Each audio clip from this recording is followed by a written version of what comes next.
គឺជាកាហ្វេសម្រាប់បងបរោះចង់ខ្លាំងចង់យូរកាហ្វេ Man Power នេះគឺជាកាហ្វេធម្មជាតិដែលជួយឲ្យបងបរោះបំពេញដល់ដៃគូបងមានដីសុខពិតប្រាកដដល់ចំណុចកំពូលពិតប្រាកដតែម្ដងចាស់ជាកាហ្វេបើកម្លាំងបានយូររឹងមាំអាអូនតូចបងគឺថារស់រវើកតែម្ដងអ្នកដែលងាប់អត់ងើបអត់អីហ្នឹងណាក៏ប្រើជាមួយនឹងកាហ្វេនេះតាមមកកញ្ចប់នេះមុន15នាទីនៅជាមួយដៃគូគឺអនុវត្តយកគឺថាដីសុខតែម្ដងបងសំជាបរោះខ្លាំងនៅក្នុងបេះដូងអូនចង់ចាំមិនអាចភ្លេចបានតាំងប្រើកាហ្វេ Man Power ទាំងអស់គ្នាតម្លៃពិសេសតែម្ដងពីមុនខ្ញុំខ្សោយដល់ពេលដាក់ហ្នឹងទៅវាមានកម្លាំងហើយចា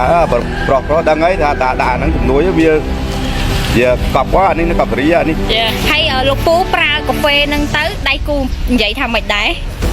ដៃគូបានអាហ្នឹងខ្លាំងវាអតែថាវាខ្សោយគេមិនអាហ្នឹងដល់វាខ្លាំងពេញចិត្តស្ដោកមកលោកពូអូគុណអូនអីលយមែនណារបស់ងាប់ໄວងើបមកវិញប្រសើរមែនលយមែនណាស់វេហ្នឹងពូនឹងប្រើល្អសំប្រើខ្ញុំដឹងថាល្អ